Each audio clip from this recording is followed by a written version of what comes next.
Baby, what we finna do?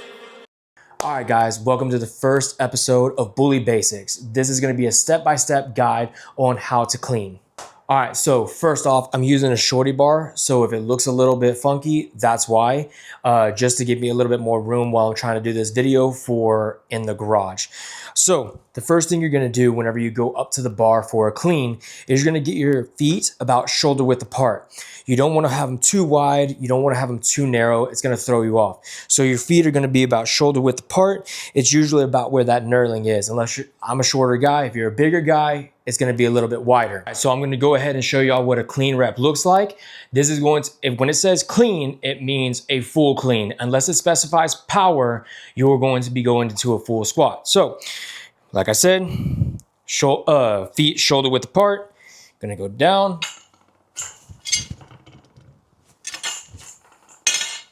That's clean rep.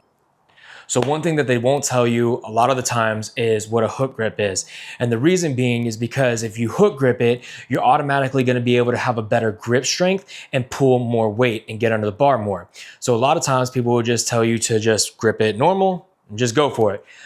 I don't like that. As a coach, I like showing the hook grip. So we're gonna go over the hook grip real quick and show y'all exactly what it is because that is the most effective way to clean. So for the hook grip, what we're going to do is all we're gonna have is our normal grip. So it's gonna be a little bit out, like I go always thumb and then down.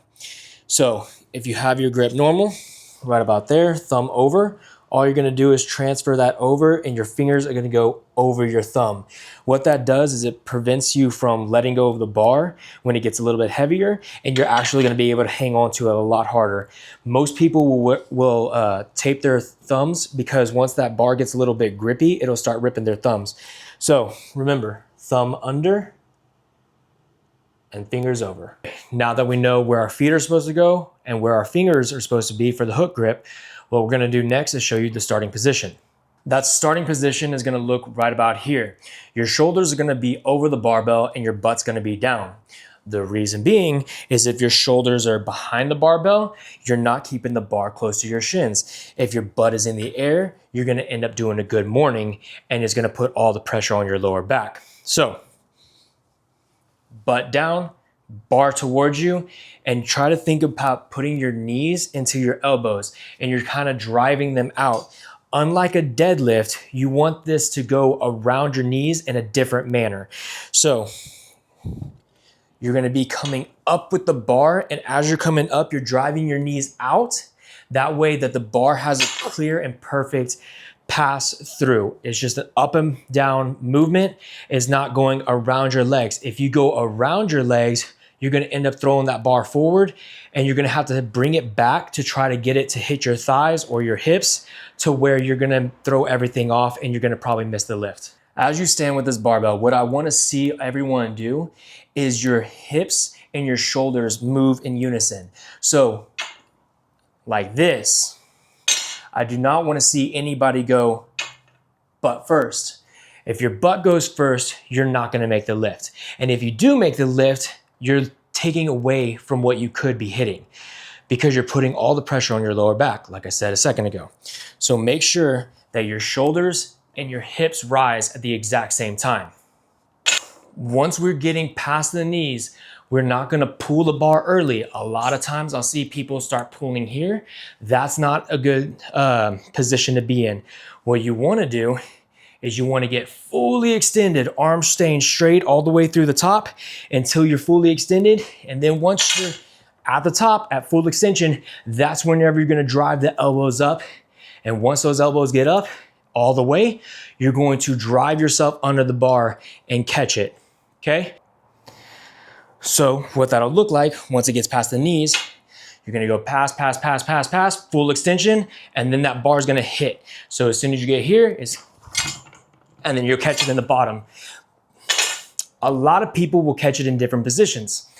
One of the things I see a lot of the times is people get a little worried because they're hitting it mid-thigh, too low, or too high. Everybody's genetics is different. I have long monkey arms, which is fine. It just means I'm not gonna be able to get it into my hip pocket like some people with shorter arms would.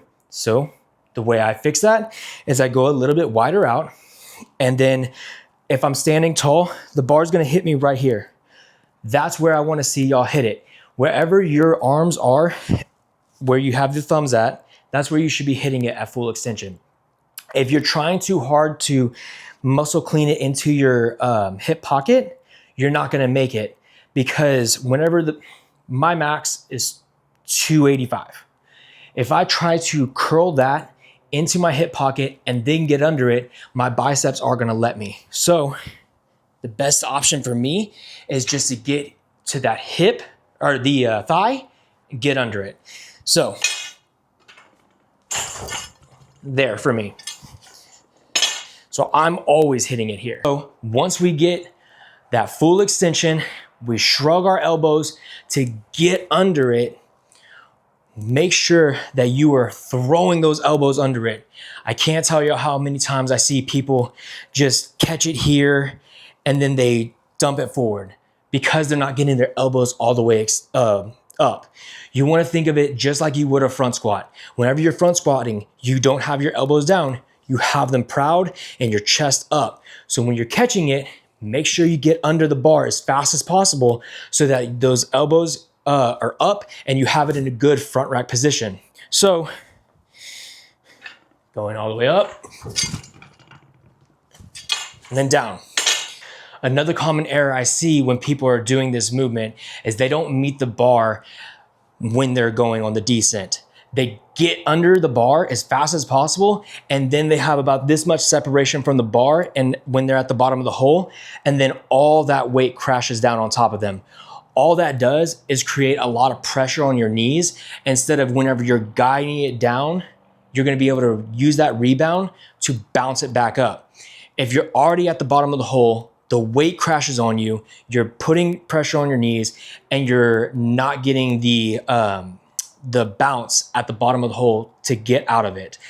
You're just letting it crash down on you. 100% of the time, it's not pleasant. It's painful. Guys, we've gone over all the movements, all the steps, everything that we need for the clean. So remember, step up to the bar, shoulder width apart.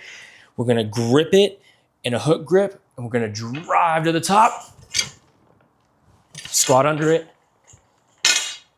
and that's a clean. So we've broken down the entire clean.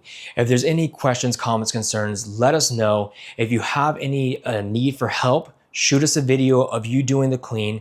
We can break it down for you and see exactly what you might be lacking or where you're pulling too early or what you need. If your coach is telling you, hey, your butt's up too high, if you are pulling too early, go rewatch this video and see exactly what it is and try to implement it into your daily routine so that you can get better and be better. Guys, thanks for watching. Please subscribe, and we can't wait to see you on the next video.